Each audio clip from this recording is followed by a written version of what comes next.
Right क्या बात, explosive growth की बात कर रहे हैं और यहाँ एक्सप्लोसिव ग्रोथ तो मार्केट में भी हो रही है। एक इंटरेस्टिंग आपको गाना सुनवाते हैं। गुरमीत, आपने शायद उम्मीद नहीं की होगी, राजेश जी भी आ गए हैं, बट आपको बहुत ही प्यारा सा गाना सुनवाते हैं।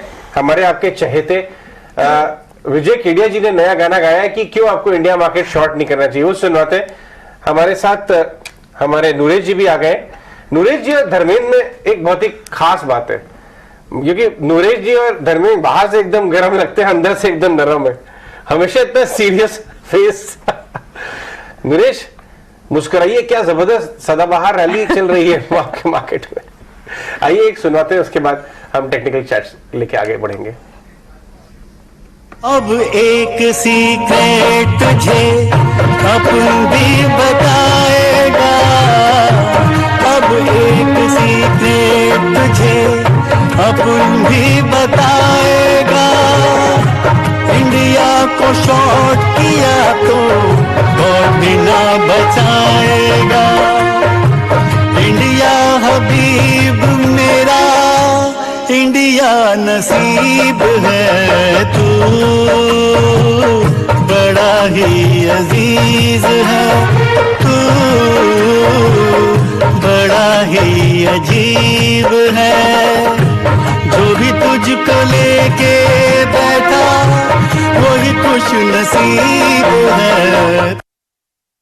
और आपके चहेते विजय केडिया जी एक शानदार गाना सुना रहे थे और मुझे एक बात याद आ रही है, बहुत दिन से आया नहीं है चैनल पर, उनको लेके आना है। उन्होंने कहा कि मैं 30 साल से बाजार में हूँ प्रियंका, और मुझे ना रोज लोग आके 4 वरीज बताते थे, ग्लोबल वरीज, ये ग्लोबल मैक्रो वरीज, ये वरीज और वरीज, और उनका पोर्टफोलियो 30 साल में कहां से कहां पहुंच गया। आपको जीवनी पढ़नी चाहिए, 1 रूम किचन अंधेरी में, वहां से 2-2.5 लाख का पोर्टफोलियो है, बहुत बड़ा जर्नी रही है, जबरदस्त, बहुत शानदार। गुरमीत बहुत शुक्रिया आज आने के लिए, और आपको मुबारक, आपकी टीम बढ़ती चली जा रही है, आपका कारोबार अलग अलग जो है खूब फैल रहा है, हमारी तरफ से शुभकामनाएं आपको। नूरेश राजेश भी हमारे साथ शो पे है, नूरेश से शुरुआत करते हैं। नूरेश, शानदार रैली, अभी 18,000 तो इस बार क्रॉस हो जाएगा लग रहा है, सस्टेनेबल बेसिस पे, क्लोजिंग बेसिस पे। मार्केट ये तो क्लियरली बता रही है कि मोमेंटम काफी स्ट्रांग है इंडियन मार्केट्स में, इररिस्पेक्टिव जो ग्लोबल कंडीशंस हो। गोइंग इनटू इवेंट भी आज का जो मूव है काफी सरप्राइजिंग है, कि मेरा एक्सपेक्टेशन था कि आज थोड़ा नॉर्मल डे होगा और इतनी तेजी नहीं होगी, बट क्लियरली स्क्रीन बता रहा है कि मोमेंटम काफी स्ट्रांग है और मोमेंटम के साथ रहना चाहिए।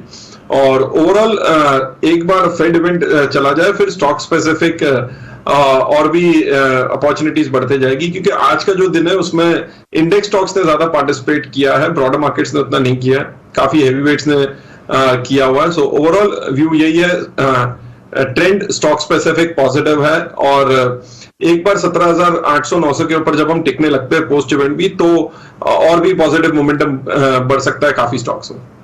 ठीक है, तो नरेश आपके फिर आज के ट्रेडिंग कॉल्स क्या है?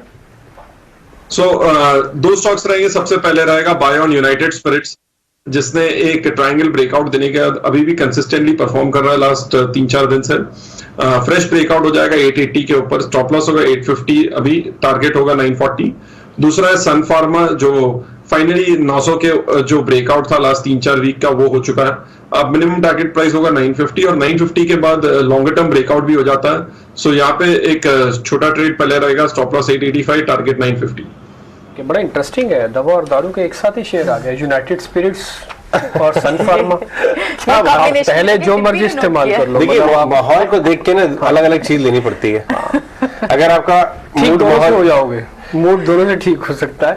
नहीं मुस्कुरा रही है, देखिए यूनाइटेड स्पिरिट्स और सन फार्मा अच्छे हैं, दोनों बढ़िया शेयर है। खैर यूनाइटेड स्पिरिट्स हम 1-2 दिन से आपको लगातार नोटिस करवा भी रहे हैं, और आज सन फार्मा का तो खैर चाल देखते ही बनता है, और इसमें कोई दो राय नहीं है कि आज जो 4.25% की बढ़त है, इस सभी टेक्निकल एनालिस्ट को हैरान भी कर रही है और नए लेवल्स देने पर मजबूर भी कर रही है।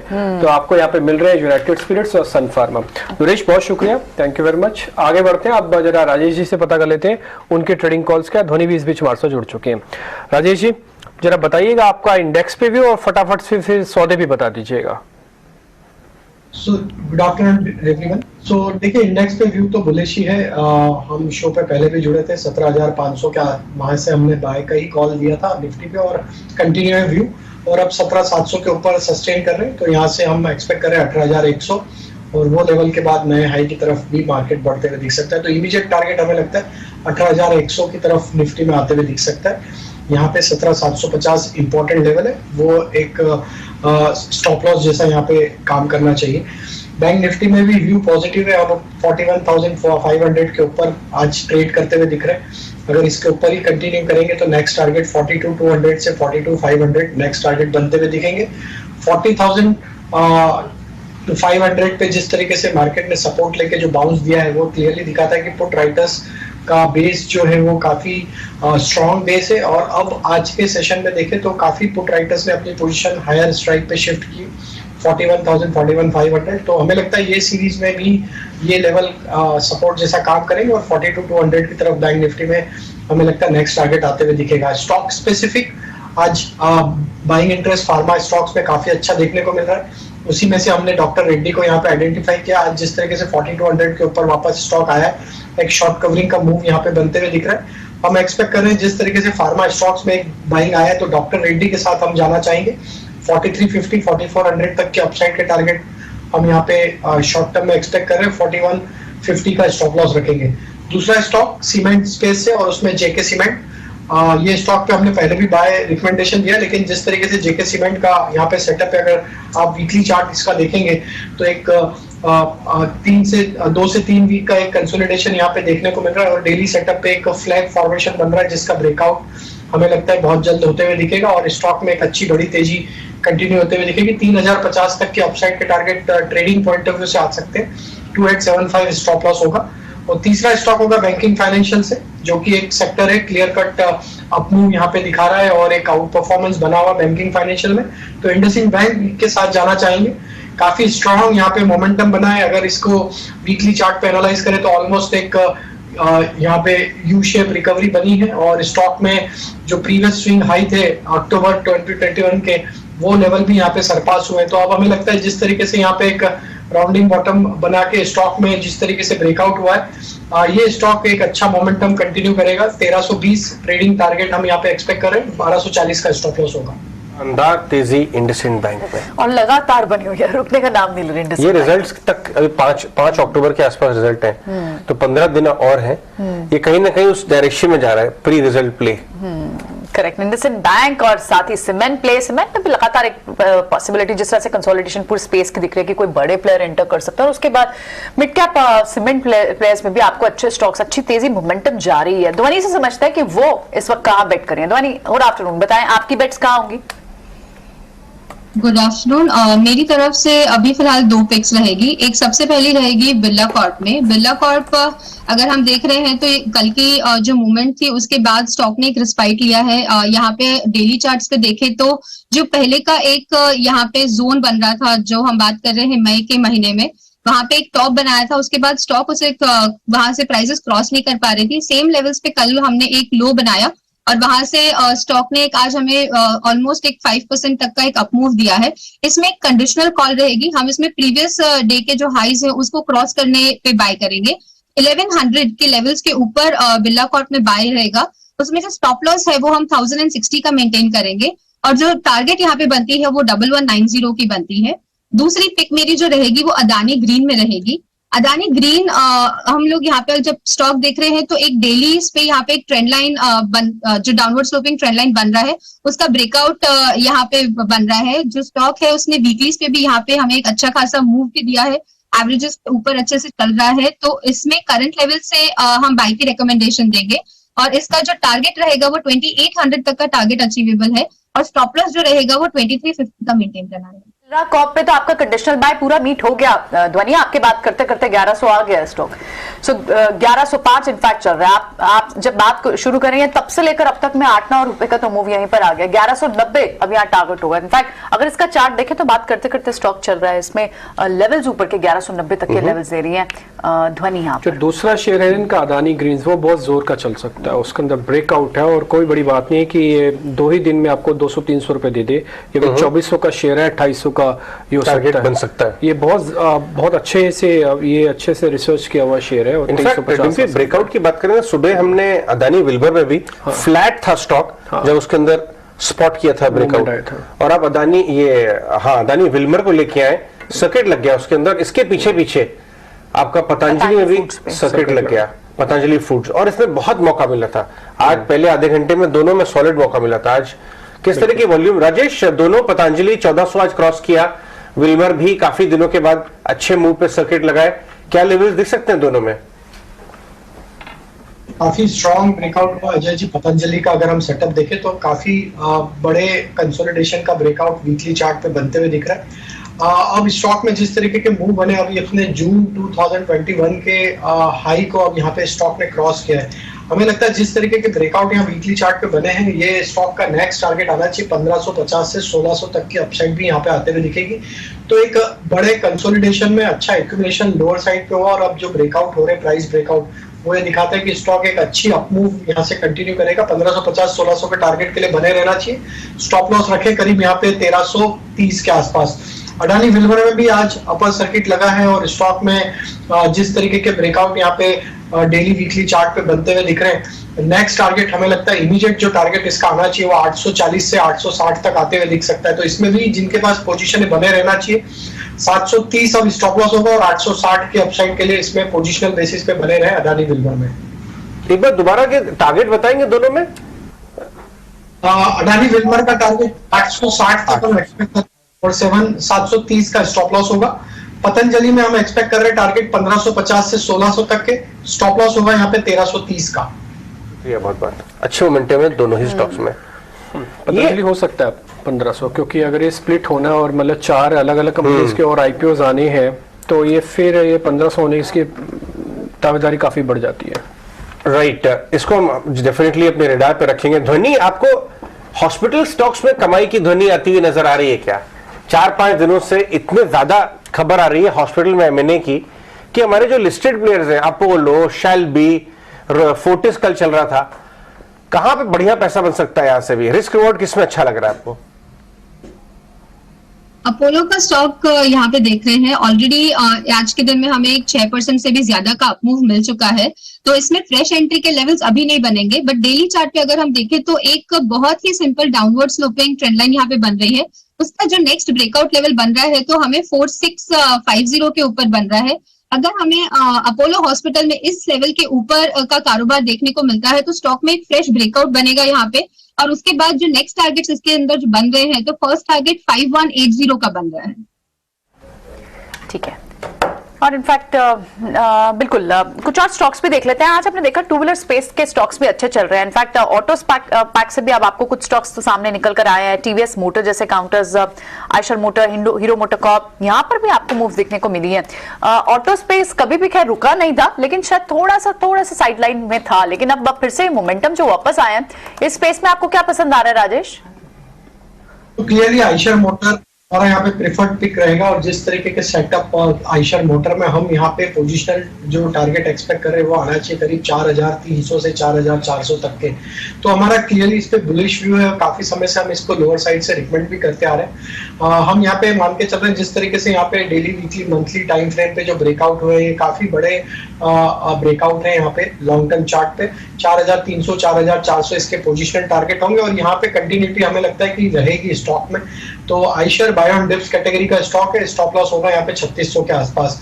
और ट्रेडिंग पॉइंट ऑफ व्यू से हमें लगता है जिस तरीके से यहाँ पे टीवीएस मोटर और हीरो मोटर दोनों ही स्टॉक में एक अच्छा मोमेंटम आज बना है, तो टीवीएस मोटर भी यहाँ पे एक ब्रेकआउट स्टॉक है और ऑल टाइम हाई ट्रेजेक्टरी पे ये भी ट्रेड कर रहा है। तो टीवीएस मोटर भी बाय किया जा सकता है। करंट लेवल से 1045 स्टॉप लॉस, अपसाइड का टारगेट यहाँ पे होना चाहिए 1140 के। हीरो मोटर में जरूर एक पुलबैक का ट्रेड आज बना है, तो हमें लगता है हीरो मोटर में अगर किसी ने पोजीशन ली है तो उनके लिए जो लेवल इंपॉर्टेंट है हायर साइड पे वो करीब है 2840 के आसपास, वहां पे थोड़ा प्रॉफिट बुक करना चाहिए, क्योंकि वो एक इसके लिए सप्लाई जोन है। तो 2840 के लिए टारगेट के लिए होल्ड किया जा सकता है, जिसके पास पोजीशन है। स्टॉप लॉस होगा 2740 के आसपास। ठीक है, मैं 2 शेयर भी आपको और दिखाता हूं जिनके आज उम्मीद बहुत थी या फिर कल से ही उम्मीद जगा रहे हैं, लेकिन वो डेज लो के आसपास आ गए हैं। वो है इन्फोसिस और दूसरा है टीसीएस। बड़े शेयर दिखा रहा हूं आपको मैं। एक बार आप इसके जरा इंट्राडे दिखाइएगा। राजेश जी, आप ट्रस्ट कर रहे हैं जो इस बार पुल बैक आ रहा है, थोड़ा हल्का है, इसमें कोई दो राय नहीं है। इन्फोसिस और टीसीएस अपने क्लाइंट्स को बोल रहे हो कि 20%, 30%, 40% पैसा डालो इसके अंदर आप। बिल्कुल डेफिनेटली। देखिए यहाँ पे अभी भी टेक्निकल स्ट्रक्चर अभी भी इतने स्ट्रांग नहीं है, लेकिन बिल्कुल यहाँ पे हम यहाँ पे स्टैगर्ड मैनर में बाय करने की सलाह दे रहे हैं। हम एक्सपेक्ट करें कि अगर यहाँ से कोई ब्रेकडाउन होता भी है तो 5 से 6% का अगर कोई करेक्शन एक्सटेंड भी होगा तो वहां पे भी हम बाय करने की सलाह दे रहे हैं long term, specially long term investor के लिए।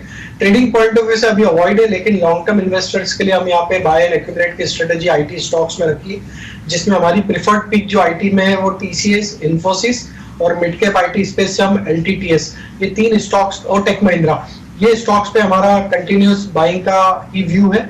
और स्टैगर्ड मैनर में कोई भी डिप मिलती है तो इसमें ऐड करने की सलाह है लॉन्ग टर्म बेसिस में। ठीक है, आज एक स्टॉक और ध्वनि आप देखें एक बार, एमसीएक्स, यहाँ पर अच्छे स्टॉक्स, वॉल्यूम भी बहुत अच्छे हैं, 6%, 6% तक का मूव यहाँ पर भी है। क्या एक बार के लिए यहाँ प्रॉफिट बुक कर सकते हैं या फिर तेजी का मोमेंटम अभी शुरू हुआ है और अभी 1-2 दिन जारी रह सकता है? जनरली ये स्टॉक चलता है तो 2-3 दिन की मूव देता है। बिल्कुल, यहाँ पे एमसीएक्स अगर हम देख रहे हैं तो आज का जो मूव यहाँ पे हमें मिला है अभी 5% करीब प्लस चल रहा है।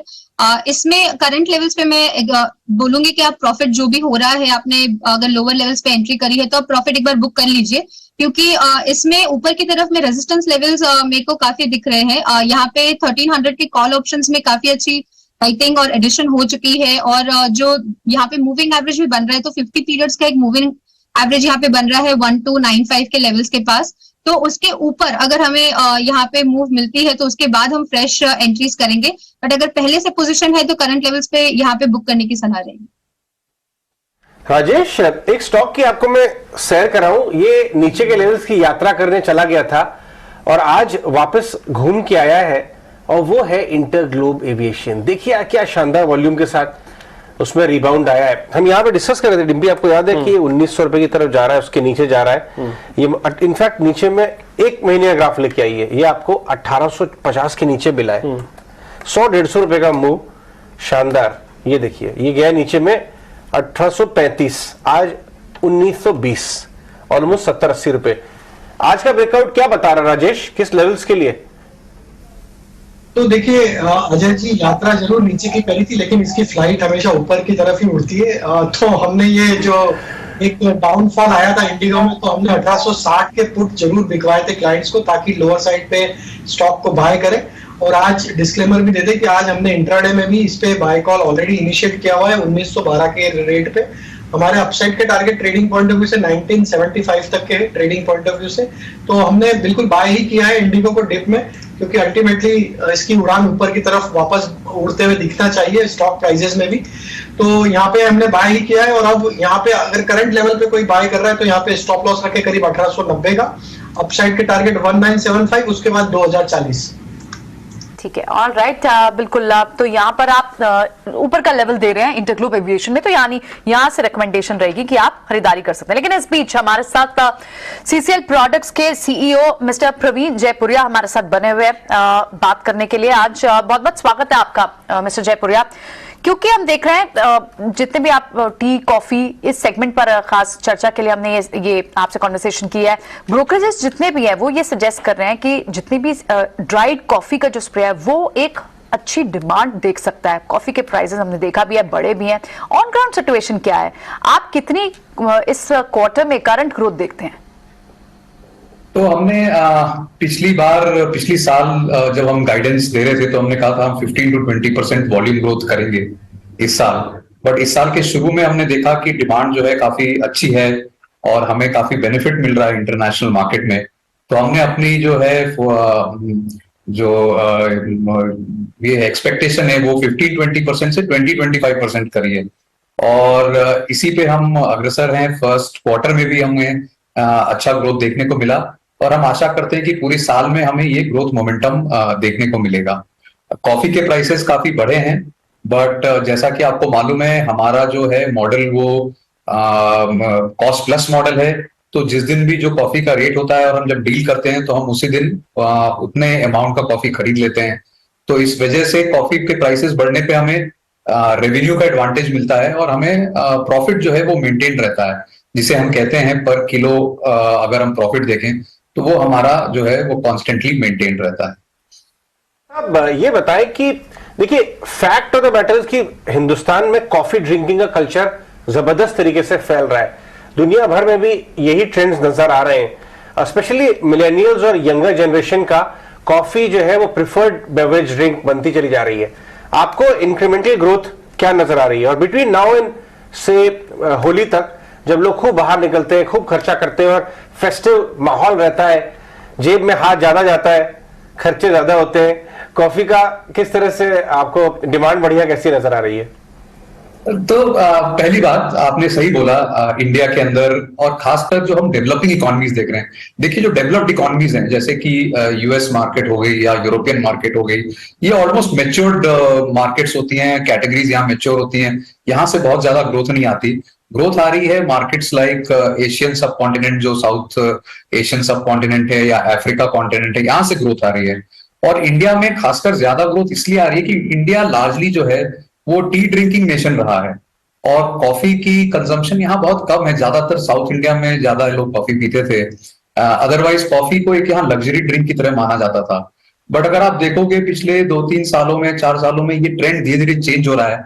आज जो यंग मिलेनियल्स हैं वो दूध से चाय में नहीं ग्रेजुएट करते, वो दूध से सीधा कॉफी में ग्रेजुएट कर रहे हैं, बिकॉज उनको एक्सपोजर मिल रहा है अच्छी कॉफी का, वो कैफे जाते हैं, बाहर जाते हैं। तो ये ट्रेंड हमें कंटिन्यू देखने को मिलेगा और हमें लग रहा है कि इंडियन मार्केट जो है, जो कि वर्ल्ड मार्केट 1 या 2% से ग्रो करती है, इंडियन मार्केट 10 to 15% से ग्रो करेगी अगले कुछ सालों में। तो ये एक अच्छी खबर है कॉफी इंडस्ट्री के लिए। और दूसरी बात जो आपने फेस्टिविटी की बात करी, हाँ जरूर हमने देखा 2 साल तक काफी म्यूटेड रहा है festival times because of corona, और इस बार हम पेंट अप डिमांड देख रहे हैं हर एक कैटेगरी में। हालांकि कॉफी एक ऐसा प्रोडक्ट है जो आए दिन लोग यूज करते हैं, एफएमसीजी प्रोडक्ट की तरह है, तो इसका ग्रोथ मोमेंटम बना रहता है। ये इतना लग्जरी या डिस्क्रिशनरी कैटेगरी नहीं है। फेस्टिव में लग्जरी और डिस्क्रिशनरी कैटेगरी ज्यादा लोग खरीदते हैं, तो डिमांड तो हम देख रहे हैं, पर ये डिमांड मोमेंटम बना रहेगा और हमें तो लगता है कि फेस्टिविटीज के बाद भी ये डिमांड मोमेंटम जो है कॉफी के अंदर वो बना रहेगा। प्रवीण जी, एक चीज बताइए, आप 90 से ज्यादा कंट्रीज में एक्सपोर्ट करते हैं, तो आपका जो कंपटीशन है क्या ब्राजील से होता है? मतलब ब्राजील की कॉफी है आपके कंपटीशन में? इस समय वहां की सिचुएशन कैसे है? अगर वहां की सिचुएशन खराब है तो आपको बहुत मेहनत नहीं करनी पड़ेगी फिर तो हाँ, आप सही कह रहे हो। हमारे कंपटीशन जो है वो ऑल ओवर वर्ल्ड में है। मेरा कंपनीज जो है, बहुत सारी कंपनी ब्राजील में है, बहुत सारी कंपनीज यूरोपियन कंपनीज हैं जो जर्मनी में है, स्पेन में है, जो कॉफी बीन्स खरीद के इंस्टेंट कॉफी बनाती हैं, जो हमारे डायरेक्ट कंपटीशन में होते हैं। और ब्राजील की अगर बात करें तो वहां पे सिचुएशन थोड़ी सी जो है वो टाइट बनी हुई पिछले 1-1.5-2 सालों से। पहले तो ये था कि क्रॉप फेलियर के कारण वहां पे फ्रॉस्ट हो गया और क्रॉप फेलियर था, तो वहां की कॉफी बहुत महंगी हो गई। इस कारण से उनको इम्पैक्ट पड़ा और वो थोड़े नॉन कॉम्पिटिटिव होने लग गए मार्केट में। और दूसरा जो अभी जियोपॉलिटिकल सिचुएशन है, उस सिचुएशन में हमारे कंपनी को बहुत फायदा मिला है, क्योंकि हमने इंडिया ने एक न्यूट्रल स्टांस लिया हुआ था अगेंस्ट रशिया यूक्रेन वॉर, जबकि बहुत सारी कंट्रीज ने बहुत सारे सैंक्शन लगाए जिस वजह से बिजनेस भी हैम्पर हुआ। बट थैंकफुली इंडिया के स्टांस के कारण, इंडिया और वियतनाम दोनों जगह जहां हमारी फैक्ट्रीज हैं, इनके स्टांस के कारण हमें कोई एडवर्स इंपैक्ट नहीं हुआ और इनफैक्ट हम ज्यादा कॉम्पिटिटिव हो गए। और इसी वजह से एक्चुअली जो हमने कहा कि हमने 15 से 20% वॉल्यूम गाइडेंस को बढ़ा के 20 से 25% किया है, वो बिल्कुल इसी वजह से किया है क्योंकि हमें काफी शेयर गेन देखने को मिल रहा है बाकी कंट्रीज में। बात है, बहुत शानदार। बहुत बहुत शुक्रिया जयपुरियार जी आज हमसे बात करने के लिए और एक्सप्लेन करने के लिए कारोबार कैसे बढ़ रहा है आगे। और कारोबार बढ़ने की बात से याद आया कि यूरोप+1 की बात हो रही है। यूरोप में बहुत सारे केमिकल कंपनीज बंद हो रही हैं और ये उनको दिक्कत हो रही है, तो पूरा केमिकल स्पेस जो है वो रीरेट हो रहा है। Correct. आज किसी बड़ी ब्रोकरेज ने यूरोप+1 रिलेटेड कुछ केमिकल प्लेस की लिस्ट भी निकाली है, वो लेके आएंगे। लेकिन एक स्टॉक ध्वनि में आपसे डिस्कस करना चाहूंगा, इंडिया पेस्टिसाइड 4% ऊपर है, आज डेज हाई की तरफ जा रहा है। और पॉइंट ये है कि इसमें 1 साल का अंडर परफॉर्मेंस रिवर्स हो रहा है। अगर आप देखें तो ये 200 रुपए चला गया था, जबकि 330 का आईपीओ था 1-1.5 साल पहले। अब धीरे धीरे इंडिया पेस्टिसाइड वापस आता हुआ 316 के आसपास। इसमें क्या एक राउंडिंग बॉटम बन रहा है? इसके अंदर राउंडिंग बॉटम तो नहीं, इसको हम कहते हैं inverted head and shoulders formation बन रही है जो डेलीज पे। इसके जो नेकलाइन ब्रेकआउट यहाँ पे हमें जो लेवल मिल रहा है तो वो 320 का लेवल है। 320 के ऊपर इसका एक नेकलाइन ब्रेकआउट होता है और जो टारगेट प्राइसेस हमें यहाँ पे मिल रही है तो इसका ऑलमोस्ट एक 100 पॉइंट्स का यहाँ पे नेकलाइन ब्रेकआउट हो रहा है। तो इसको हम 320 के ऊपर और 100 जोड़ दे तो 420 तक का एक टेक्निकल टारगेट बनता है। और इसके अंदर जो स्टॉप लॉस उस समय मेंटेन करना रहेगा तो आप इसके अंदर 300 का स्टॉप लॉस मेंटेन करके पोजीशन को ट्रेल कर सकते। जी हाँ, ये देखिए क्या टारगेट बताया, एक बार वापस से बताएंगी। टारगेट यहाँ से 100 रुपए का बन रहा है। जनरली हम हेड एंड शोल्डर्स जो इन्वर्टेड होता है उसमें नेकलाइन और जो हेड होता है उसका डिफरेंस लेके टारगेट कैलकुलेशन करते हैं। तो यहाँ पे जो हेड है उसकी डेप्थ ऑलमोस्ट 100 पॉइंट्स की हो रही है। तो ब्रेकआउट के बाद 100 पॉइंट्स की एडिशन यहाँ पे बनती है तो 420 का टारगेट बनता है। 420 बड़ा खतरनाक टारगेट दे दिया आपने। 320 के सामने 100 रुपए एडिशन। एक बार को डिम्पी जी ने कहा 100 रुपए का टारगेट 200 रुपए उड़ जाएगा क्या? वो कह रही थी 100 रुपए ऐड होगा यहाँ से। 100 रुपए ऐड होने वाला है और 420 तक का इसका टारगेट मिल जाएगा। हालांकि इसमें ब्रेकआउट तो ऐसे में कोई दो राय नहीं है। ये शेयर काफी बेहतर है। आपको ध्यान होगा 2 दिन पहले हमने डिस्कस की थी, मिस्टर जैन आए थे, डीके तभी तो हम लोग लेके आए थे, इसीलिए हम लेके आए थे उनको कि आप लोग तो हैं सब काबिल लोग जो ब्रेकआउट्स दिखा देते हैं। कभी कभी हम ऐसी कंपनी को भी लाते हैं जहां ब्रेकआउट कुछ दिनों में बन सके आगे। इंटरेस्टिंग है। इससे थोड़ी देर पहले नरेश आपको 2 शेयर बता के गए थे, एक दवा का और दूसरा डैश का। दूसरे दोनों के दोनों ही शेयर्स आप देखेंगे कि ऑलमोस्ट डेज हाई पे वापस आ गए हैं। मेरे को सिर्फ ये बात पता करनी है कि प्रॉफिट बुक करने हैं या फिर अभी इसको BTST करके जाना है, क्योंकि शेयर आज 3-4% ऊपर आ गए। एक बार आप दिखाइए यूनाइटेड स्पिरिट्स और वापस से दिखाइए सन फार्मा। राजेश जी, आप भी सन फार्मा प्लस करोगे या कर चुके हो तो कैरी करोगे क्या? 9-12 हो गया, 4.5% हो गया ऊपर आज। इसके डीएनए में, इसकी तासीर में से है नहीं ये 4%, 4.5% चल जाए, अगले दिन फिर 5% चल जाए। तो डिम्पी जी देखिए, तासीर में तो नहीं है, लेकिन आज पूरे फार्मा स्पेस में ही एक बाइंग इंटरेस्ट बना हुआ है तो उसका इफेक्ट तो बिल्कुल यहाँ पे देखने को मिल रहा है। तो आज जरूर एक एक्स्ट्रा गेन यहाँ पे सन फार्मा में बने, लेकिन आज के जो मूवमेंट बने हैं उसमें स्टॉक ने अपना जो एक रेंज थी इसकी कंसोलिडेशन की उसका भी ब्रेकआउट किया, 900 के ऊपर अब ये सस्टेन कर रहा है। तो हमें लगता है थोड़ा और यहाँ पे रुकना चाहिए 900 रुपए के स्टॉप लॉस के साथ। स्टॉप लॉस ट्रेल कर ले हायर साइड पे जिन्होंने भी लोअर साइड पे बाई किया, और हायर साइड में हमें लग रहा है 928 तक की अपसाइड यहाँ पे आते हुए दिख सकती, तो 900 के स्टॉप लॉस से पोजीशन होल्ड करना चाहिए। एक बार वापस से विजिट करते हैं 3 बायआउट कैंडिडेट्स कुछ ब्रोकरेजेस के हिसाब से, बाजार के हिसाब से सीमेंट स्पेस में फ्रेश बाइंग आती हुई नजर आ रही है। इंडिया सीमेंट्स, हेडलबर्ग सीमेंट्स और सांघी इंडस्ट्री। सबसे छोटा सांघी है, लेकिन इंडिया सीमेंट्स कल 10% मूव के बाद आज थोड़ा ठंडा है। वो बहुत ऑब्वियस नेम था। इनफैक्ट कल के 10% मूव में मैं खुद बहुत हैरान था। वो तो 70 वाला 290 हो गया, बहुत ऑब्वियस नेम है, सबको पता है वहां क्या हो रहा है। सांघी इंडस्ट्री और हेडलबर्ग देखिए। ध्वनि, आपको इन दोनों में से कौन से स्टॉक में ज्यादा एक्शन नजर आता है? यहां से भी यहाँ पे सांगी सीमेंट्स जो है एक ऑलरेडी आज सर्किट लग चुका है, बट उसका अगर हम देख रहे हैं तो यहाँ पे सर्किट स्टॉक है, उसकी वजह से मैं थोड़ा सा एक कॉशियस व्यू रखूंगी। उसके अलावा जो हमने यहाँ पे डिस्कस करा दूसरा स्टॉक तो इंडिया सीमेंट्स का है। इंडिया सीमेंट्स डेफिनेटली यहाँ पे एक ज्यादा प्रॉमिसिंग काउंटर मुझे लग रहा है, बट इसमें आज का जो एक स्लगिश मूव यहाँ पे बन रहा है तो उसकी वजह से एक इसमें हम लोग कंडीशनल कॉल रखेंगे कि आज के दिन के जो हाईज है वो क्रॉस होने पर हमें इसमें एक फर्दर अपसाइड का और मोमेंटम कंटिन्यू करता हुआ दिखेगा। तो स्पेशली जो ध्यान में रखना रहेगा तो 297 का लेवल इसमें ध्यान में रखिए, और उसके ऊपर हमें स्टॉक प्राइसेस मूव करती हुई दिख रही है तो यहाँ पे उसके बाद हम वापस से एक 30 पॉइंट्स का अप मूव एक्सपेक्ट कर सकते हैं। ऑल राइट, ठीक है। सो ये कुछ स्टॉक्स जो आप हम डिस्कस कर रहे हैं सीमेंट स्पेस में और मिड कैप स्पेस में भी आता है। ये तो क्या तीन बड़ी, इनमें बिगर प्लेयर्स आ सकते हैं, ये एक ट्रिगर है। इसके अलावा आप पूरे सीमेंट पैक को देखें तो उनमें भी अच्छी तेजी है। कुछ और काउंटर्स जो हम देख रहे हैं केमिकल स्पेस में, आज फिर से आपको काफी इनमें बाइंग बाउट दिख रहा है। लिंडे इंडिया हो, दीपक नाइट्रेट हो, हालांकि केमिकल स्पेस के सारे स्टॉक चल रहे हैं, और वो जो एनर्जी का ट्रिगर, यूरोप का स्लो डाउन, चाइना का स्लो डाउन, वो तो एक बड़ा ट्रिगर है ही। लेकिन आज दीपक नाइट्रेट, लिंडे इंडिया, कोई और केमिकल स्टॉक आपके रडार पे आ रहा है यहाँ पर राजेश? डेफिनेटली दीपक नाइट्राइट तो हमारे रडार पे है, और जिस तरीके से दीपक नाइट्राइट, नवीन फ्लोराइन, ये स्टॉक की मोमेंटम बना है, ये दोनों स्टॉक्स हमारे रडार पे है और हमारा व्यू बुलिश है। दीपक नाइट्राइट पे हम एक्सपेक्ट करें 2240 2260 तक की अपसाइड यहाँ पे आते हुए दिख सकती है। स्टॉप लॉस करंट लेवल से जो रखना होगा करीब 2120 के आसपास। दूसरा स्टॉक जो है नवीन फ्लोराइन का है, और नवीन फ्लोराइन में जिस तरीके से ब्रेकआउट हुए एक लॉन्ग टर्म चार्ट पे, एक बड़ी रेंज का ब्रेकआउट मंथली चार्ट पे यहाँ पे होते हुए दिख रहा है। हमें लगता है जिस तरीके के ब्रेकआउट यहाँ पे हुए, ये स्टॉक में नेक्स्ट टारगेट आना चाहिए 4950 से 5000 तक की अपसाइड भी यहाँ पे कंटिन्यू होते हुए दिख सकती है। तो 4680 के स्टॉप लॉस से नवीन फ्लोराइन भी बाय करने की सलाह है। ओके, नवीन फ्लोरीन यहाँ पर बाय करने की सलाह है। तो यहाँ आज तो सारे लग रहा है बाइंग की सलाह दे रहे हैं, एक भी कोई शॉर्ट का कैंडिडेट तो अभी तक दिखा नहीं। क्या बाजार इंडेक्स पर आप क्या लेवल आप देख रही हैं ध्वनि?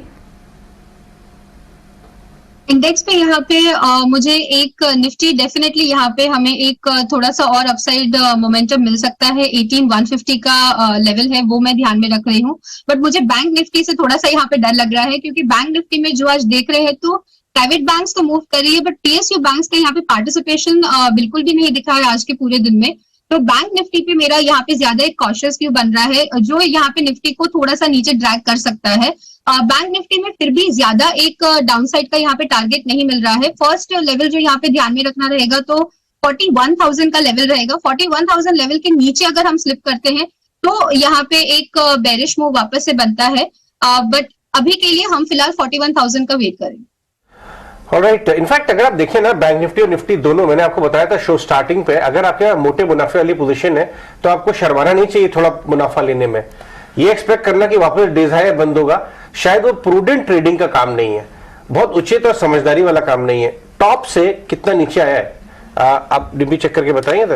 हाँ, 920 का टॉप लगाया था, 840 है निफ्टी में स्पॉट में। बैंक निफ्टी लेके आइए, बैंक निफ्टी में भी आपको यही नजर आएगा, मोटा मुनाफा बन रहा है, रोज आपको गैप डाउन मिल जाता है। निफ्टी का आज 41,670 का 77 का हाई है, ये बैंक निफ्टी बता रहे हैं, बैंक निफ्टी स्पॉट बता रहा हूं, 680 समझ लीजिए आप, और इस समय करीब 41,500 है, तो अब 200 पॉइंट करीब चला। बिल्कुल, ये बहुत जरूरी है और थोड़ा प्रॉफिट लेते रहना चाहिए या ट्रेल करते रहना चाहिए। तो ट्रेलिंग में भी आपका थोड़ा स्टॉप लॉस शायद लग गया होगा। एक स्टॉक आपको दिखाऊं मैं, वो है लिस्टेड ऑनलाइन फार्मा स्पेस, छोटा कंपनी है 1500 करोड़ का, लेकिन उसको सस्ता सुंदर, अच्छा सस्ता सुंदर, ओके, कलकत्ता की कंपनी है। और जब जैसे ये ऑनलाइन फार्मेसी और हॉस्पिटल में बज हो रही है ना, सस्ता सुंदर का स्टॉक लेके आएंगे डॉक्टर साहब, ये देखिए 15% ऊपर आज, बहुत दिन बाद ही काउंटर दिखा, बहुत दिनों बाद इनमें एक पहले एक ट्रिगर था कि इसमें शायद एक कोई एक्विजिशन या फिर इसमें कोई प्लेयर आ सकता था। इसमें बड़ी एक ऑनलाइन कंपनी बात कर रही है, सही कह रहे हैं आप, और ये बायआउट कैंडिडेट है।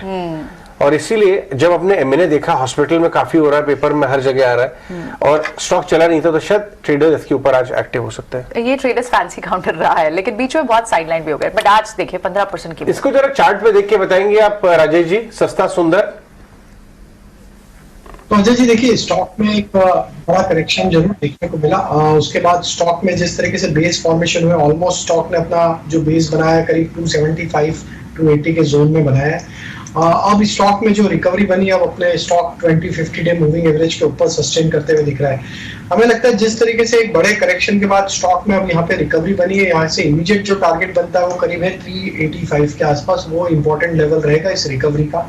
अगर ये 385 के ऊपर क्रॉस करता है तो यहाँ से ये अप मूव एक्सटेंड होगा, जो कि इसको 435 की तरफ भी लेके जा सकता है। तो अभी जिनके पास पोजीशन है बनाया जा सकता है 330 के आसपास का स्टॉप लॉस रखें, 385, उसके बाद 435, ये दो टारगेट इसमें आते हुए दिख सकते हैं।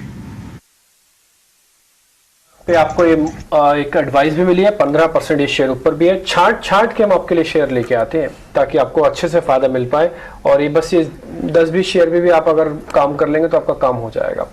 खैर, आज पीजीएम इंडिया के श्रीनिवास राव भी हमारे साथ जुड़े थे, उनसे हमने पूछी थी कि क्या भारत आउट परफॉर्मेंस दिखाएगा, ये डीकपलिंग वाला फैक्टर चल सकता है क्या, आइए सुन लेते हैं वो क्या कह रहे हैं, और साथ ही उन्होंने कुछ सेक्टर्स भी बताए हैं, तो वो भी आप सुन लीजिए कौन से सेक्टर्स पे वो ज्यादा बुलिश है। In the last 7-8 months, we have seen many countries having trouble with their economy balance sheets. तो even अपने region में भी आपने देखा है कि तकलीफ हुए हैं. But India, compared to those countries, has handled the crisis extremely well. अपना आप देखेंगे foreign currency reserves आज के तारीख में भी काफी अच्छे हैं. Rupee is very, very stable. And our outlook is much better than most other countries. So in India even today, सभी आप देखेंगे लास्ट 3 महीने में काफी लोग ने अपना ग्रोथ रेट कम किया हुआ है. अभी करीबन GDP growth rate expected to be about 7%. But even at 7%, we'll be the fastest growing economy.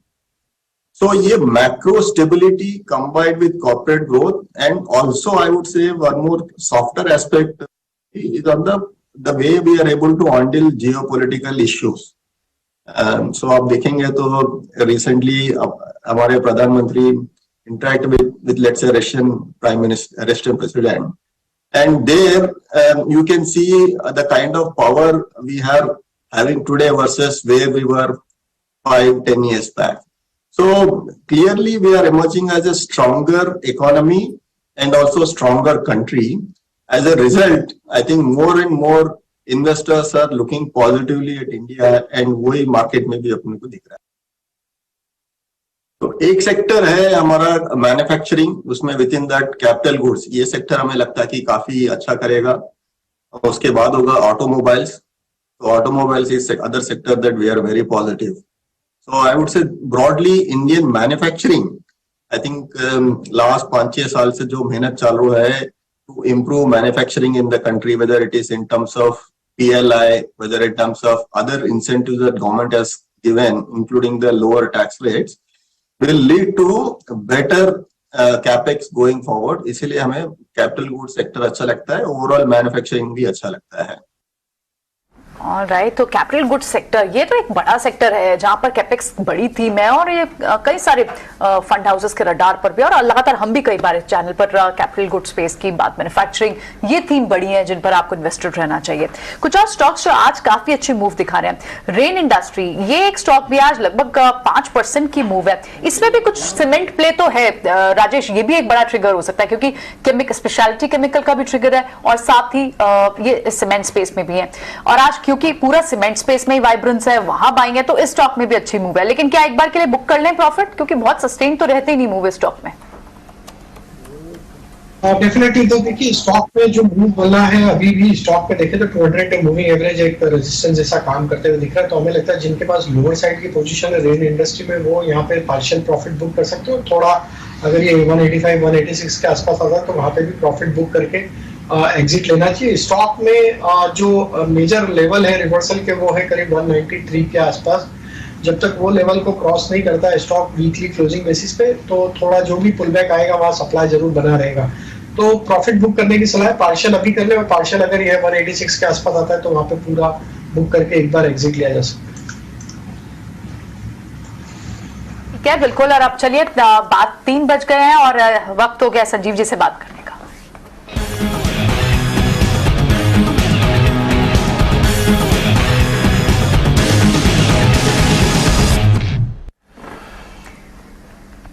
Naseem जी एकदम शानदार रैली आ गई तुम. बिल्कुल संजीव जी, वर्ड सोच रहे हैं हम क्या शुरुआत करें. आप गुड आफ्टरनून तो करें, साथ में क्या बात करें? बाजार में लगातार तेजी है, अब कोई नया वर्ड नहीं मिल पा रहा. देखो ये तो शेयर बाजार है, उतार चढ़ाव देता है, मौके देता है. So you have to be very very prepared that ignore the noise if you want to make money, and the opportunities are humongous. आपको पता है श्राद्ध चल रहे हैं, मंडे से नवरात्रे हैं, उसके बाद दिवाली है एंड सो ऑन, और आप परसिस्टेंटली देख रहे हो कि क्या ग्रोथ आ रही है. आज के स्टार्स तो by the way pharma stocks हैं. तो मार्केट में enough pillars to make the market move. Except IT, I think everything is showing you outperformance, and that's more to do with consumption. और मुझे कोई दो राय नहीं कि ये अपॉर्चुनिटी है लेने की, स्पेशली जहाँ पे एक आध इवेंट ऐसा हुआ है which is given an entry point. Update भी दे दूं, सुबह आपको 550 पे कहा था कैनफिन, वो 580 हो गया, अब वापस 565 है. कैनफिन में आज उनकी प्रेस कॉन्फ्रेंस कॉल भी है शाम को, and I am very sure they will allay all fears of the resignation is a normal procedure. और मुझे लगता है this is the best entry point. 640 का भाव कायम है और 750 दिवाली. दूसरी आप कहें तो मैं पिक दूं आपको 2 और. ये बहुत बढ़िया कॉन्ट्रैक्ट कॉल दिया आपने संजीव जी. मुझे याद है गोदरेज प्रॉपर्टीज में एक बार एक्सीडेंट हुआ था इसी तरह, कुछ तब आपने दिलवाया था। हीरो होंडा में कुछ प्रॉब्लम हुई थी, हीरो मोटो में आपने दिलवाई थी। ये आपका स्टाइल मुझे बहुत इंटरेस्टिंग लगता है। बढ़िया कंपनी किसी सडन शॉर्ट टर्म एक्सीडेंट की वजह से नीचे मिले तो ले लो, नहीं? और सर एक्सीडेंट भी नहीं है, because of personal reason if an MD leaves a 1 lakh crore company, the company doesn't come to a standstill, particularly PSU, and you should be prepared that bond their cost of money, their NPAs are at the third, they are the lowest, and it's the third largest book. So I am just giving you.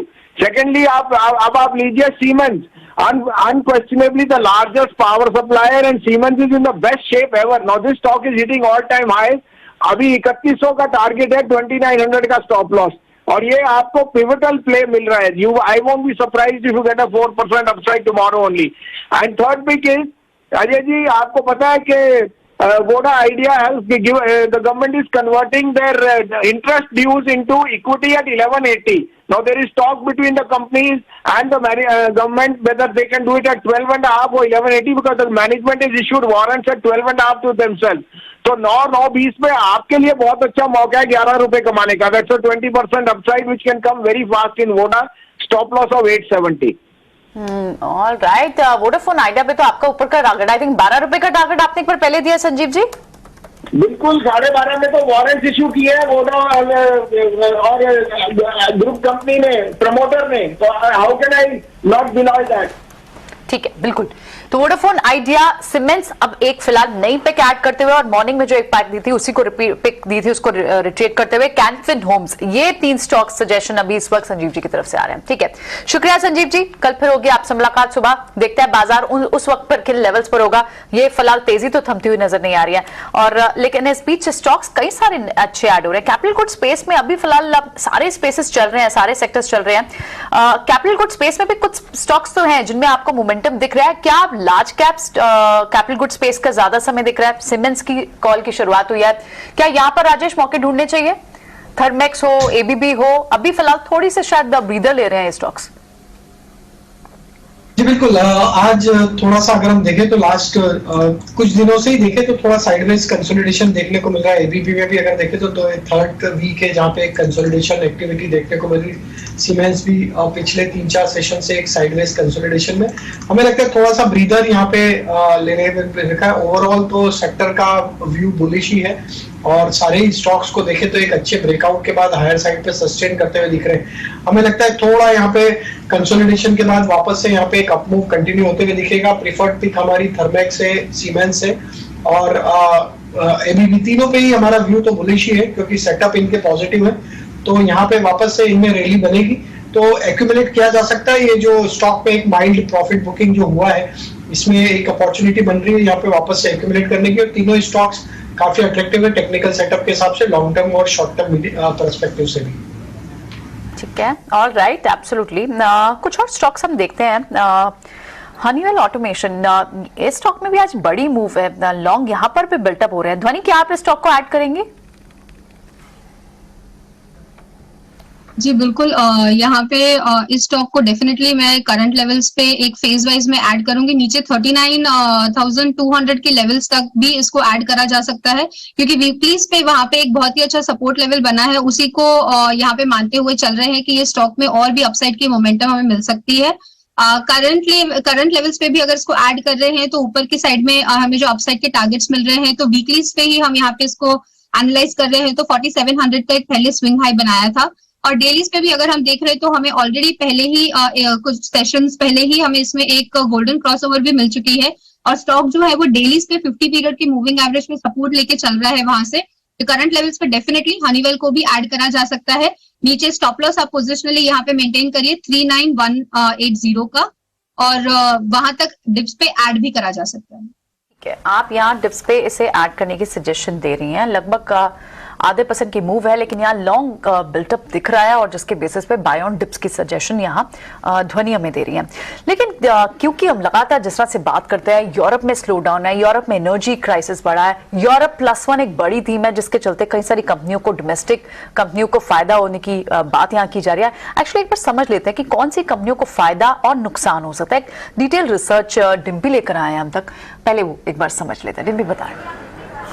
जो Europe में दिक्कत चल रही है actually उसका connection रूस से है, क्योंकि रूस की जो गैस है वो यूरोप में इस्तेमाल होती थी और रशिया और यूक्रेन के वॉर की वजह से वो गैस की सप्लाई कम हुई है। अब इन प्लांट्स या तो ये बंद हो गए जो गैस बेस्ड प्लांट्स से, या फिर उनका प्रोडक्शन करीब 50% तक कम हो गया।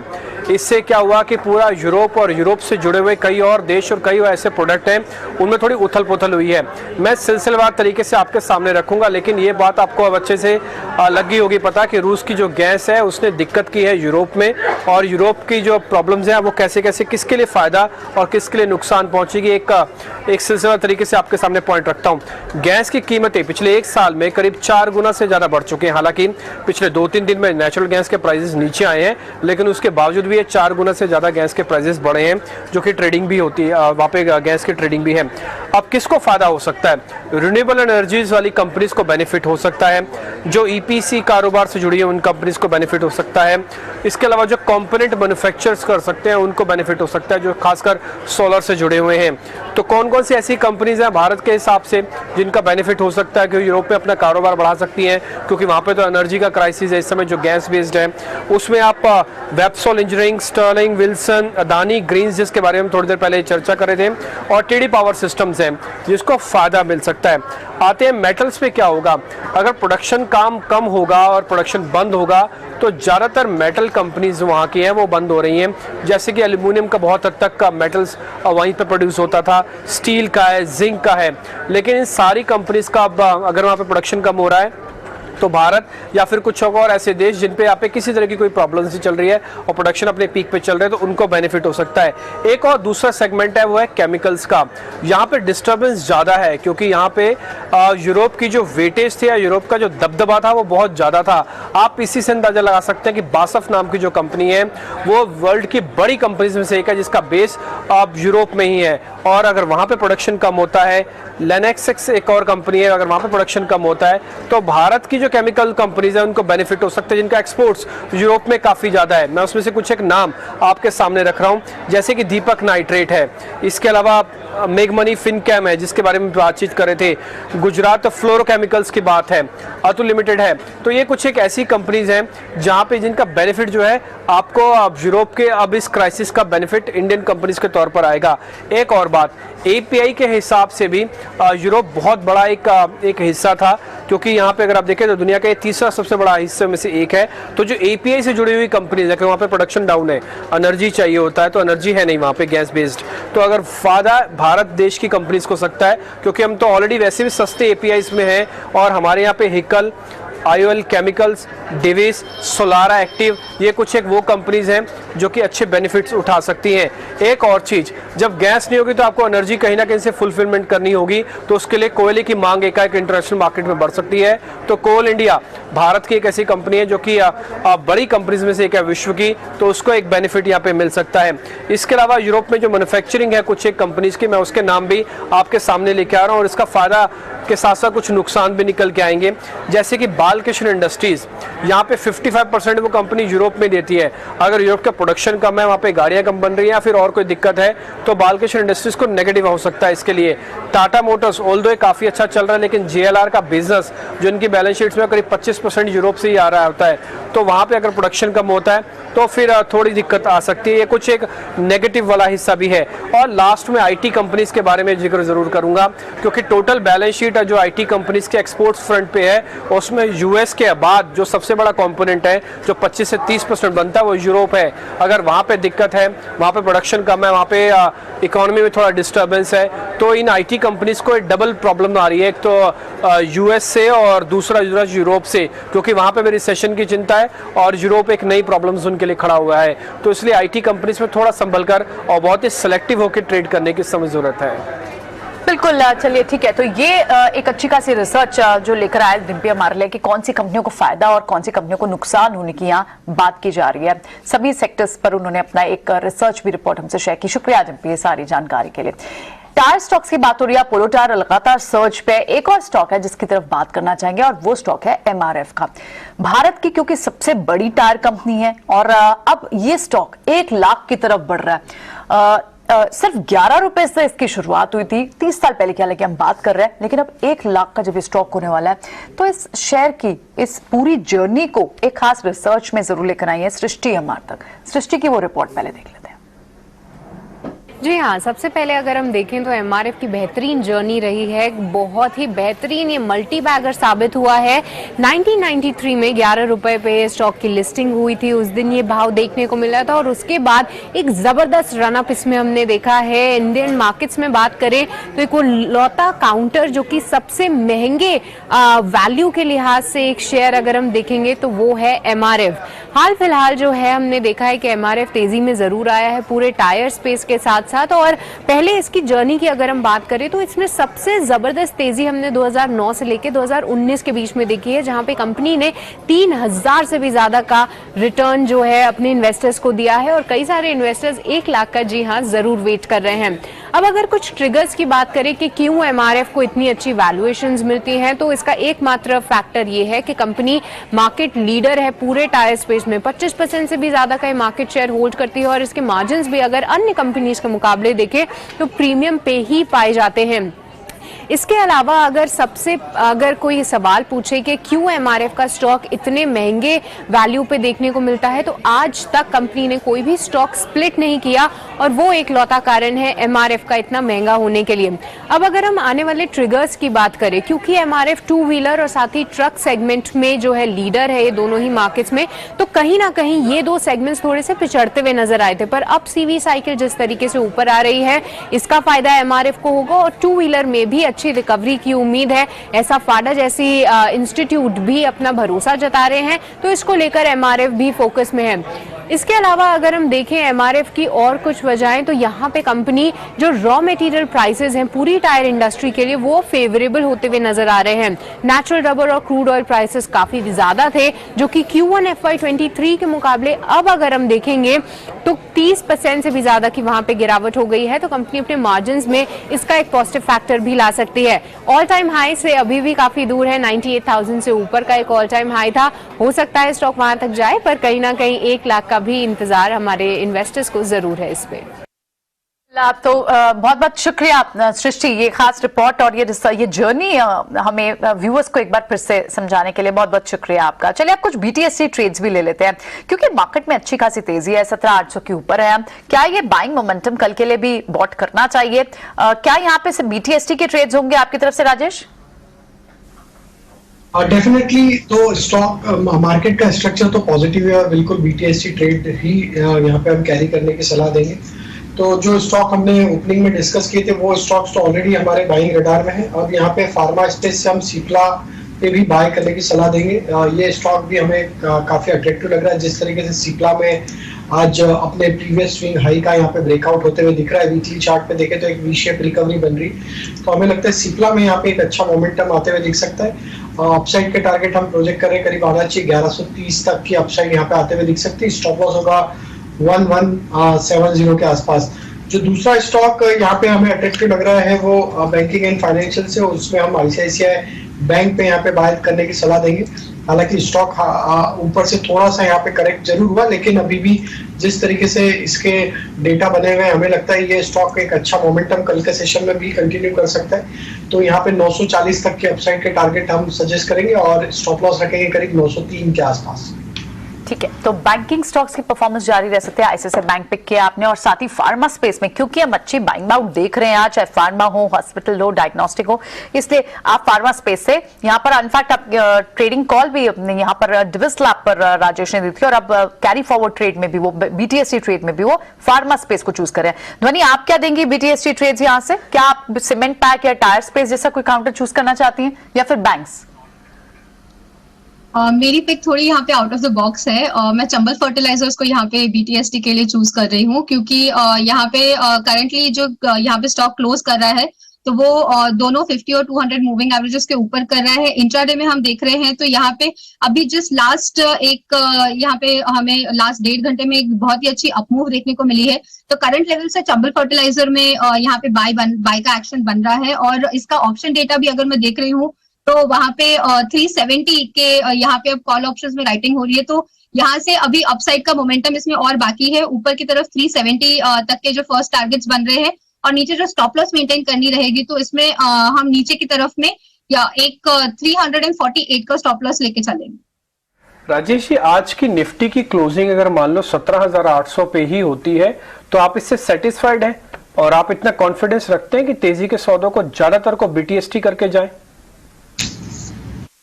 जी बिल्कुल डिम्पी जी, हमारा कॉन्फिडेंस लेवल 17,750 के ऊपर बिल्कुल बना हुआ है और उसके ऊपर रहे, वैसे ही उसके ऊपर ही हम क्लोज करते हुए दिख रहे हैं। तो 17,800 पे क्लोज होंगे तो बिल्कुल हम मान के चल रहे हैं कि यहाँ से ही मोमेंटम हायर साइड का रहेगा कल के सेशन में भी, और 17,950 एटलीस्ट ये टारगेट हमें लगता है कल वापस से देखने को मिल सकता है। स्टॉप लॉस रखेंगे हम यहाँ पे 17,740 के आसपास, ये स्टॉप लॉस रख के पोजीशन कैरी करने की सलाह देंगे। ओके ठीक है। कोई एक बीटीएसटी मेरे को कैश की दोगे? नॉन एफ एंड ओ होनी चाहिए, वो कैश की हो, नॉन एफ एंड ओ। तो डिम्पी जी यहाँ पे जो स्टॉक अभी यहाँ पे रडार पे आ रहा है वो है फिन पाइप का। ये स्टॉक को आप देख सकते हैं यहाँ पे। ये स्टॉक में जिस तरीके से स्टॉक में करेक्शन के बाद 6 से 7 दिन के करेक्शन के बाद स्टॉक ने 50 से 100 day moving average. Rajesh ji एक बार जरा वापस से नाम बता दीजिए शेयर का, मैं फिर मैं नोट कर लूं ना। Fin pipe. फिन पाइप जी, फिन पाइप। ओके ठीक है। स्टॉक इसका नाम फिनोलेक्स नाम से होगा, ये फिनोलेक्स पाइप के नाम से इसका पूरा नाम है, कोड है इसका फिन पाइप। तो यस यस ठीक है, बताइए सर। तो फिनोलेक्स इंडस्ट्री जो इसका नाम है, तो ये स्टॉक में एक 6 से 7 दिन के करेक्शन के बाद वापस 50 से 100 मूविंग एवरेज से स्टॉक ने सपोर्ट लेके जो आज पुल बैक दिया है, हमें लगता है यहाँ पे एक अच्छा मोमेंटम कल के सेशन में आते हुए दिख सकता है। 156 से लेके 158 तक के अपसाइड के टारगेट आते हुए दिख सकते हैं बीटीएसटी में। स्टॉप लॉस रखे करीब 143 के आसपास। ओके ठीक है। क्या धोनी आपकी तरफ पे पास है कोई ऐसा कैश का शेयर जो नॉन एफ एंड ओ हो और जिसको बीटीएसटी हम करके जा सके? बिल्कुल, यहाँ पे 3 स्टॉक्स है मेरी रडार पे जिसमें बहुत ही अच्छा एक मूव यहाँ पे देखने को मिल रहा है। 2 है जो कि वायर मैन्युफैक्चरिंग में है, एक केईआई इंडस्ट्रीज और दूसरा गेरवेयर टेक्निकल्स। दोनों स्टॉक में यहाँ पे अगर हम देख रहे हैं तो एक बहुत ही अपसाइड अच्छा सा अपसाइड का मोमेंटम बन रहा है। सबसे पहले यहाँ पे गेरवेयर टेक्निकल्स की हम बात कर रहे हैं। एनएससी में इसका कोड GAR फाइबर करके रहेगा। वहां हमें देखने को मिल रहा है कि स्टॉक ने जो पहले एक ब्रेकआउट लेवल बनाया था जो स्विंग हाई है, वहां पे अच्छा खासा एक सपोर्ट बना के वहां से ऊपर की तरफ का हमें एक अपमूव इसमें विटनेस करने को मिल रहा है। वीकलीज पे भी अगर हम देख रहे हैं तो स्टॉक का एक काफी अच्छा मोमेंटम अपसाइड का बना हुआ है। ऊपर की साइड में जो फर्स्ट टारगेट इसके मिलते हैं, तो फर्स्ट टारगेट हमें यहाँ पे 3700 के टारगेट्स मिल रहे हैं। केईआई इंडस्ट्रीज में भी सिमिलर एक यहाँ पे फॉर्मेशन बना हुआ है। केईआई इंडस्ट्रीज का चार्ट अगर हम देख रहे हैं तो एक बहुत ही अच्छा यहाँ पे अपसाइड का मोमेंटम काफी समय से हमें देखने को मिल रहा है और इसमें भी करंट लेवल से एक बाय की रिकमेंडेशन रहेगी। उसमें अगर हम देखें तो अपसाइड का मोमेंटम जहाँ पे हमें पहले स्विंग हाई मिल रहा है, तो एक 1602 का फर्स्ट यहाँ पे टारगेट मिलता है। उसके अलावा एक बहुत ही इंटरेस्टिंग चार्ट स्ट्रक्चर है, बट इसमें थोड़ा सा एक हमें ब्रेकआउट का वेट करना होगा। एंड्योरेंस का चार्ट यहाँ पे अगर हम दिखा सकते हैं तो एंड्योरेंस में यहाँ पे जो है वो स्टॉक एक जो पहले की बॉटम्स बनाई हुई है वहां से स्टॉक एक ऊपर की तरफ की अपमूव दे रही है। एक रेंज प्ले है इसके अंदर और करंट लेवल से भी इसके अंदर एक ऐड करा जा सकता है। और अपसाइड का जो हमें लेवल मिल रहा है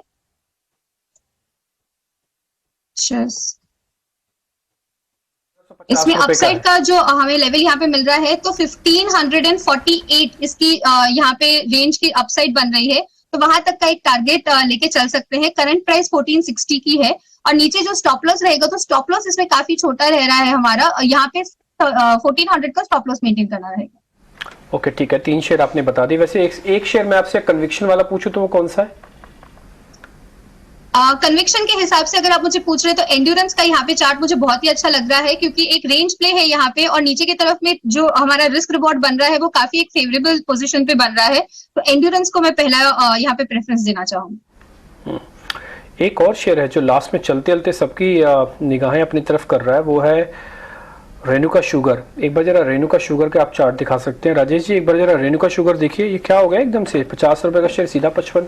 आज सारे शुगर काउंटर्स में मूव है डिम्पी। एक ये सुबह आपने डिस्कस भी किया था, यहाँ एक न्यूज शायद आने वाली है कि फूड सेक्रेटरी की एक बयान आया था कि शायद एक्सपोर्ट लिमिट को लेकर ना जल्द कुछ क्लैरिटी अनाउंसमेंट आ सकती है। आप सारे स्टॉक्स देखें, शुगर स्टॉक्स अच्छे खासे चले हुए हैं आज। एक बार दिखाई जरा श्री रेणुका बलरामपुर चीनी, हालांकि बलरामपुर चीनी के अंदर मूवमेंट थोड़ा सा लिमिटेड है।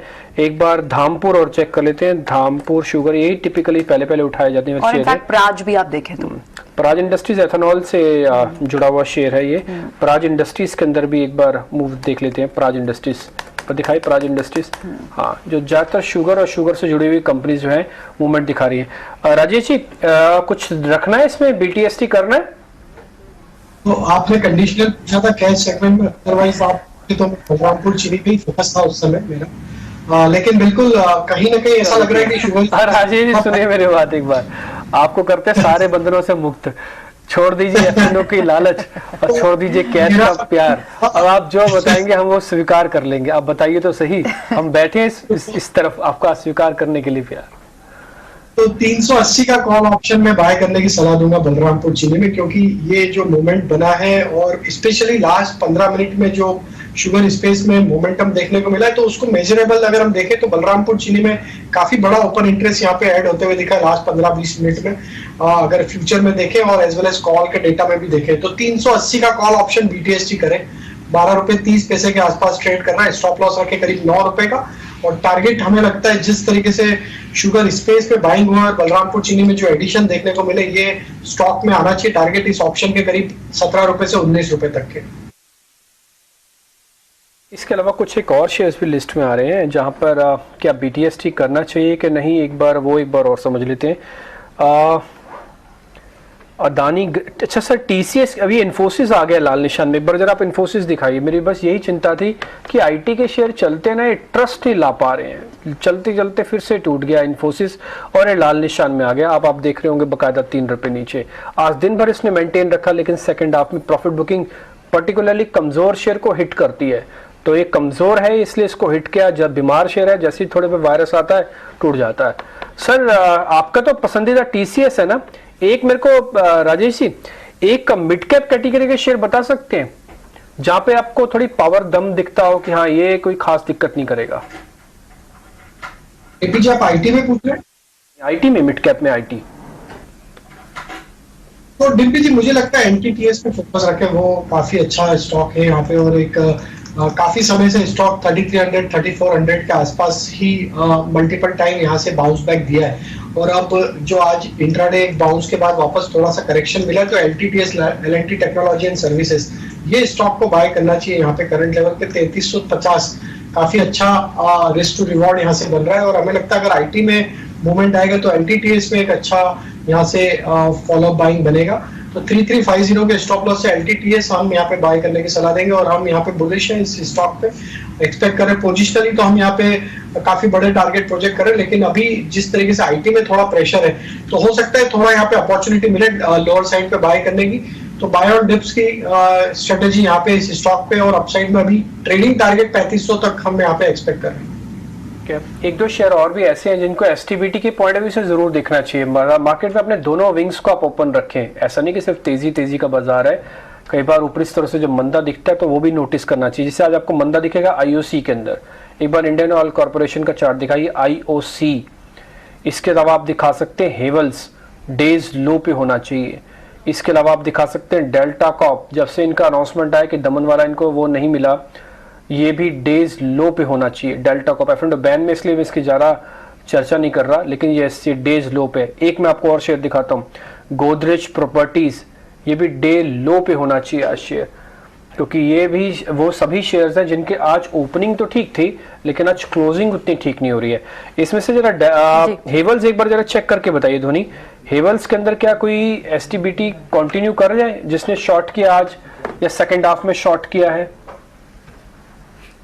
नहीं, हेवल्स में अगर किसी ने यहाँ पे शॉर्ट करा है तो मैं उन्हें कवर करने की सलाह दूंगी, क्योंकि इसने आज डेफिनेटली एक हमें बेरिश साइड का मूव दिया है, बट प्रीवियस डे के जो लोज है उसे हम नीचे की तरफ में ब्रीच नहीं कर पाए हैं। तो डेफिनेटली यहाँ पे नेक्स्ट डे के लिए एक एसटीबीटी का जो कैंडिडेट है वो हैवेल्स में हमें नहीं देखने को मिल रहा है। इसके जगह पे जो आपने स्टॉक्स मेंशन करे उसमें आईओसी है, आईओसी को हम एक यहाँ पे कंसिडरेशन दे सकते हैं कि आईओसी में यहाँ पे हमें फर्दर जो आज के लोज बने हैं उसके नीचे अगर ब्रेकडाउन मिलता है तो यहाँ पे डेफिनेटली एक उसके अंदर और स्लगिश साइड की मूव देखने को मिलेगी। उसके अलावा एसटीबीटी के लिए आईटी काउंटर्स है, आईटी काउंटर्स में एक बहुत ही हमें एक डाउन साइड का यहाँ पे मूव देखने को मिला है। उसमें ही भी अगर हम देख रहे हैं तो इन्फोसिस है, इन्फोसिस काफी यहाँ पे एक वीक साइड पे दे रहा है। इनफैक्ट हम यहाँ पे अगर लास्ट 30 मिनट्स पे भी देख रहे हैं तो इसके अंदर डाउन साइड के ही हमें टारगेट। ठीक है, आपने जो बताया वो काफी बेहतर था। खैर इस बीच एस्टर डीएम को लेकर एक खबर आ रही है और इस पर और जरा जानकारी देने के लिए मेरे साथ मेरे सहयोगी जुड़ रहे हैं। शरद एक बार जरा बताएंगे ये एस्टर डीएम की मैनेजमेंट का क्या बयान है? जी बिल्कुल, फोकस में जो यहाँ पे रहने वाला एस्टर डीएम हेल्थकेयर है, यहाँ पे हमारे सूत्र बता रहे हैं कि कंपनी जो है अपनी जीसीसी बिजनेस की स्टेक जो है स्ट्रैटेजिक इन्वेस्टर्स को बेच सकती है। अब याद रखिए जो इनकी जीसीसी बिजनेस है लगभग 75% ऑफ द टोटल रेवेन्यूज जो है कंट्रीब्यूट करती है।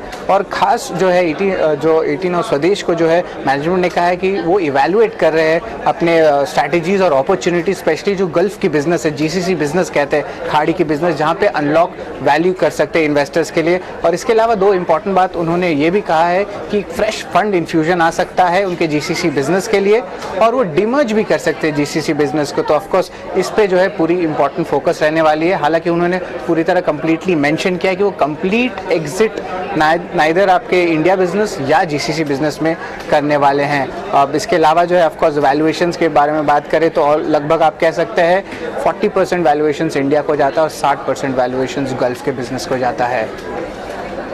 ये तो जानकारी आपको शरद देते हुए दिख रहे हैं। शेयर का जरा टेक्निकल व्यू पॉइंट भी ले लेते हैं क्योंकि 1 से 1.25% की तेजी है।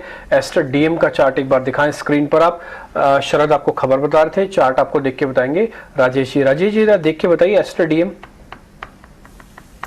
तो दिग्विजय जी देखिए, स्टॉक में मंथली सेटअप के हिसाब से तो एक ब्रेकआउट हुआ था, फॉलिंग चैनल का यहाँ पे ब्रेकआउट हमने देखने को मिला। और जिस तरीके से अब ये सस्टेन है ब्रेकआउट के ऊपर, तो हमें लग रहा है कि इसके जो नेक्स्ट टारगेट बनना चाहिए करीब 275 टू 80 तक की अपसाइड यहाँ पे शॉर्ट टर्म में आते हुए दिख सकती है। जिनके पास पोजीशन है या करंट लेवल पे बाय कर रहे हैं, अब यहाँ पे स्टॉप लॉस रखना होगा करीब 238 के आसपास।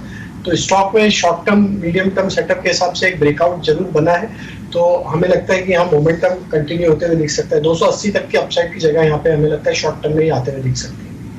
ऑल राइट, तो ये एस्टर डीएम पे एक व्यू। और हम देख भी रहे हैं कि जिस तरह से इस वक्त आपको जितने भी हॉस्पिटल काउंटर्स हैं वहां पर एमएनए की खबरें तेज हैं। आज स्टॉक से अपोलो हॉस्पिटल, शैल्बी, इन सब में अच्छी मूव है। इनफैक्ट पूरी फार्मा स्पेस ही, सिर्फ हॉस्पिटल ही क्यों बात करें, शिल्पा मेडिकेयर जैसे काउंटर्स, ल्यूपिन, एबट, इन सब में सिप्ला, और ये तो बीटीएससी ट्रेड्स भी हैं हमारे एक्सपोर्ट्स के। सो ये सारे स्टॉक्स हैं जिन पे अच्छी मूव है। आप सीमेंट के, मिड कैप सीमेंट के काउंटर्स और वो काउंटर्स जो कंटेंडर है जहां थोड़ी बिगर प्लेयर के आने की बातें हो रही हैं, वो काउंटर्स में भी अच्छी खासी तेजी है, हिडलबर्ग जैसे। इसके अलावा दूसरे काउंटर बिरला कॉर्प, यहाँ पर भी लगभग 1190 तक का टारगेट ध्वनि ने भी दिया है। तो बड़ी मूव आपको इन सभी स्पेसेस में दिख रही है और लगातार मोमेंटम कंटिन्यूड है। शुगर स्पेस में भी आप देखें तो वहां पर भी मोमेंटम कंटिन्यूड है। आज अगर आप निफ्टी के पहले 5 काउंटर्स की बात करें जो गेनर्स है, उसमें आपको सबसे पहले इन्हीं स्पेसेस से जो हमने अभी आइडेंटिफाई किए उन स्पेसेस यानी फार्मा, हॉस्पिटल और या फिर आपके दूसरे काउंटर्स। जैसे सबसे पहले इस वक्त आप देखें तो सिप्ला की जो मूव है पिछले कुछ मिनटों में इतनी तेज मूव आई है कि इस वक्त आपका टॉप गेनर में सिप्ला है निफ्टी के। अपोलो हॉस्पिटल दूसरा टॉप गेनर है, लगभग 6% की मूव यहाँ है। सन फार्मा 4% की मूव है। तो ये कहीं ना कहीं एक वैल्यू तो इमर्ज हो रही थी क्योंकि ये स्पेसेस ज्यादा नहीं चल रहे थे और आज आपको इन स्पेसेस में अच्छी खासी बाइंग भी देखने को मिल रही है।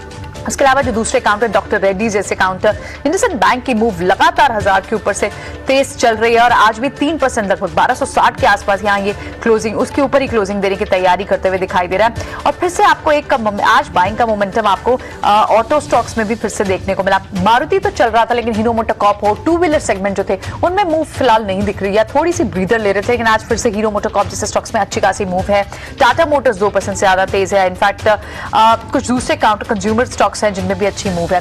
जो आज स्टॉक्स बिल्कुल चल नहीं रहे या फिर नीचे की तरफ जिन्होंने खींचा, बाजार पर किसी तरह का सपोर्ट, निफ्टी लगभग 180 पॉइंट की तेजी के साथ बंद होने की यहाँ तैयारी कर रहा है, लेकिन रिलायंस का आज किसी भी तरह का कंट्रीब्यूशन नहीं है।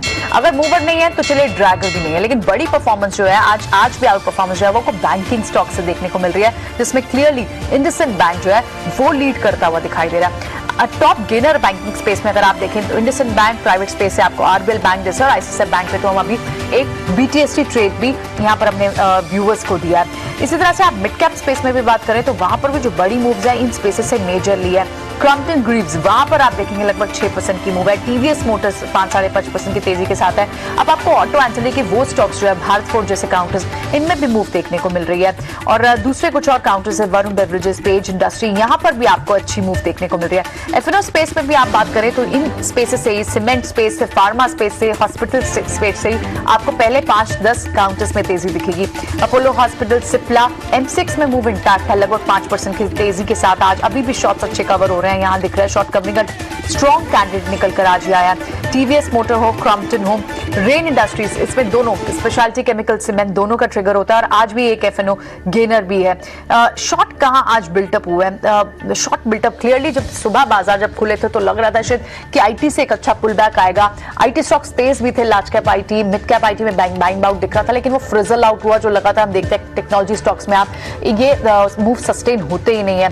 और इसी तरह से कुछ और प्रॉफिट बुकिंग टिपिकली आपको वेदांता जैसे काउंटर्स में देखने को मिली है, ऑल मार्केटिंग काउंटर्स में देखने को मिल रही है। कैनफिन होम एक न्यूज बेस्ड स्टॉक है जो जिस पर आज आप एक इंपैक्ट देख रहे हैं। तो आज बाजार में जिस तरह की मूव दिख रही है, लगातार दूसरा दिन फेड पॉलिसी की शुरुआत के साथ ही यूएस मार्केट्स की चाल से पूरी तरह डीकपल तो नहीं कह सकते, लेकिन बहुत हद तक उसको लुक अपॉन नहीं करते हुए इंडियन मार्केट्स अपनी रेजिलियंस बनाए हुए लगातार आज के दिन भी आपको दिखाई दे रहा है। और अब हम फिलहाल 17,800 के ऊपर बंद होने में कामयाब भी हुए हैं।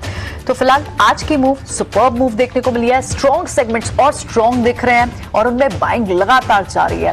कल देखना होगा किस तरह से ट्रेड्स निकल के आते हैं, ओवरनाइट क्यूज क्या होते हैं। तब तक के लिए दीजिए इजाजत। हमारे दोनों एक्सपर्ट्स का बहुत बहुत शुक्रिया।